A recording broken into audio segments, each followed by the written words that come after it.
एक दिवसीय दौरे पर मुजफ्फरपुर पहुंचे जदयू के उपेंद्र कुशवाहा।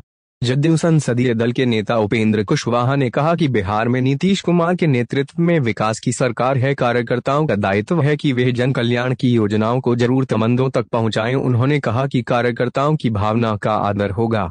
कुशवाहा एक दिवसीय दौरे पर मुजफ्फरपुर पहुंचे हुए थे, जहां पर परिसदन में रात्रि विश्राम के बाद सुबह संवाददाताओं को संबोधित करते हुए उन्होंने कहा कि बिहार यात्रा कर रहे हैं। इस यात्रा के दौरान सरकार के द्वारा चलाई गई जनवरी कल्याणकारी योजनाओं का फीडबैक लेना और कार्यकर्ताओं की भावनाओं को जानने की कोशिश करना मुख्य उद्देश्य है। उन्होंने कहा कि कोविड-19 के दौरान बिहार पहला ऐसा राज्य है जहां कोविड-19 हुई मौत मामले में उनके परिवार वालों को 4 लाख मुआवजा दिया जा रहा है। संवाददाता सम्मेलन के दौरान संवाददाताओं के सभी सवालों का जवाब सरलता पूर्वक बेबाकी से देते हुए नजर आए। इस दौरान विपक्ष पर पूछे गए सवाल के जवाब में उन्होंने कहा कि विपक्ष अभी अपने परिवार और कोर्ट कचहरी में लगा हुआ है, उससे निकलने के बाद ही प्रदेश की बात होगी। इस संवाददाता सम्मेलन के दौरान भारी संख्या में जदयू कार्यकर्ताओं की भीड़ देखने को मिली, जिन्होंने उपेंद्र कुशवाहा का फूल माला से स्वागत किया। इस स्वागत के दौरान कोविड के गाइडलाइनों के प्रति सभी अनजान दिख रहे थे। एक दो को छोड़ दे तो किसी के चेहरे पर मास्क नहीं देखने को मिला और सोशल डिस्टेंसिंग को भी भूले हुए नजर आए लोग। विधायक दर्पण न्यूज मुजफ्फरपुर बिहार से जिला प्रभारी उमाशंकर गिरी की रिपोर्ट। चलिए, दिनेश सर से तो आप ऐसे भी मिलते जुलते रहते हैं रोज, आज पहली बार थोड़े मिलना। मुजफ्फरपुर में तो वही रहते ही हैं। मोदी जी से मिला गया है पीएम साहब से जाति जनगणना को लेकर सभी पार्टियों ने। अगर केंद्र सरकार नहीं कराती है जाति जनगणना तो बिहार में नीतीश कुमार सरकार कराएगी। देखिए, अगर नहीं कराती है भारत की सरकार, ये बात अभी कहाँ उठती है। हमारे मुख्यमंत्री जी जब मिलकर वहाँ से बाहर आए तो उन्होंने स्टेटमेंट दिया कि प्रधानमंत्री जी इस पर निगेटिव नहीं है। मतलब कि उम्मीद हमारी है कि भारत की सरकार पॉजिटिव निर्णय लेगी। जहाँ तक बिहार सरकार के द्वारा कराए जाने की बात है तो कोई भी राज्य की सरकार कराए उससे काम नहीं चलने वाला है। ठीक है, थोड़ा उसका लाभ हो सकता है, लेकिन भारत की सरकार कराएगी तो उसका व्यापक लाभ होगा, क्योंकि सिर्फ राज्य की सरकार ही सोसाइटी के अलग अलग सोशल ग्रुप के लिए योजना नहीं बनाती है, भारत की सरकार बनाती है। भारत सरकार की नौकरियों में भी रिजर्वेशन लागू है।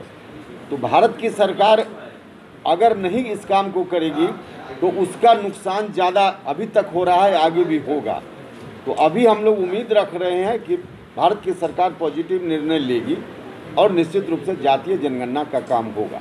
अगर नहीं होता है तो हम अभी निगेटिव नहीं हैं। हम क्यों पहले मान लें कि नहीं होता है। हम तो मानकर चल रहे हैं कि, क्योंकि आप देख रहे हैं भारतीय जनता पार्टी ने व्यक्ति की बात छोड़ दीजिए, पूरी पार्टी ने कभी ऑफिशियल स्टेटमेंट नहीं दिया है कि हम इस राय के खिलाफ हैं। विधानमंडल बिहार से प्रस्ताव पारित होता है तो सर्वसम्मति से, जिसमें भाजपा भी शामिल रहती है, और सर्वसम्मति से प्रस्ताव केंद्र को जाता है कि कराना चाहिए। अभी मुख्यमंत्री जी जब जा रहे थे प्रतिनिधि मंडल को लेकर के, तो उसमें भारतीय जनता पार्टी के भी मेंबर थे, और भारतीय जनता पार्टी के मेंबर कोई अपनी इच्छा से चले गए हों ऐसा कोई नहीं मान सकता है। जब तक दिल्ली से ग्रीन सिग्नल नहीं मिला होगा तब तक भारतीय जनता पार्टी का कोई भी नेता मुख्यमंत्री जी के साथ नहीं जा सकता, यह सब लोगों को मालूम है। तो अगर निगेटिव बीजेपी रहती तो क्यों फिर इस तरह की कार्रवाई होती। राजनाथ सिंह जी भारत सरकार में मंत्री रहते हुए 2018 में, जिस वक्त हम भी मिनिस्टर थे, उन्होंने मंत्री रहते हुए मंत्री की हैसियत से बयान दिया कि 2021 की जो जनगणना होगी उसमें जात की गिनती भी की जाएगी। तो अब तक बीजेपी की ओर से कोई ऑफिशियल स्टेटमेंट नहीं आया है कि जातीय गणना के खिलाफ है भारतीय जनता पार्टी। अभी तक ऐसा नहीं है। तो जब अभी तक ऐसा नहीं है तो फिर कैसे हम मान लें कि वहाँ से नकारात्मक निर्णय होगा। तो थोड़ी चर्चा हम अपनी ओर से कर लें, उसके बाद आप कोई सवाल पूछिएगा।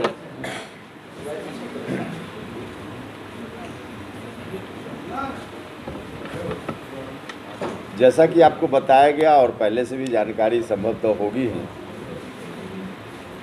बिहार यात्रा का हमारा कार्यक्रम है। कोई एक जिला का नहीं, पूरे बिहार का कार्यक्रम।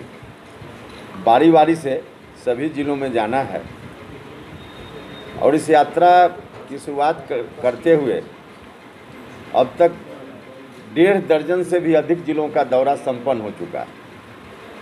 5वां चरण की शुरुआत कल थी मुजफ्फरपुर और शिवहर, आज शिवहर जाना है। इस यात्रा के क्रम में 2 स्तरों पर हमारी मुलाकात का मुख्य कार्यक्रम है। एक तो आम जनता से भी मुलाकात, और उसमें विशेष करके जो कोरोना के पीरियड में, कोरोना के चलते किसी परिवार ने अपने किसी परिजन को खोया है, उनसे जाकर मिलना, और उसके अतिरिक्त बाकी भी गांव में जब जाते हैं तो लोगों से मुलाकात होती है।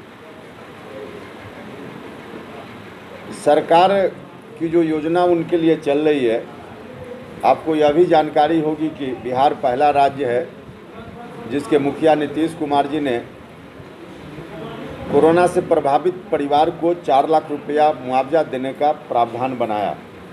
पहला राज्य है बिहार। तो इसकी भी समीक्षा वहाँ जाने पर क्या प्रगति है, कितने लोगों को लाभ मिल पाया है, नहीं मिल पाया है, अगर लाभ नहीं मिला है तो अपनी पार्टी के साथियों को वहाँ लगाना कि लाभ इनको दिलवाइए। और उसके साथ साथ मुख्यमंत्री जी की और भी बहुत सारी योजनाएं गरीबों के लिए चल रही हैं, उन योजनाओं के बारे में भी लोगों से फीडबैक लेना, जानकारी लेना, और आवश्यकता अनुसार पार्टी के साथियों को उन योजनाओं के कार्यान्वयन में अगर कोई कठिनाई स्थानीय स्तर पे है तो लोगों को लगाना। तो आम जनता से भी मुलाकात हो रही है और उनका भी फीडबैक मिल रहा है। और फिर पार्टी के जो साथी हैं, हमने कहा कि 2 स्तरों पर, तो एक आम जनता और दूसरा पार्टी के साथी, इनसे भी मुलाकात, विमर्श, संगठन से संबंधित बातों को लेकर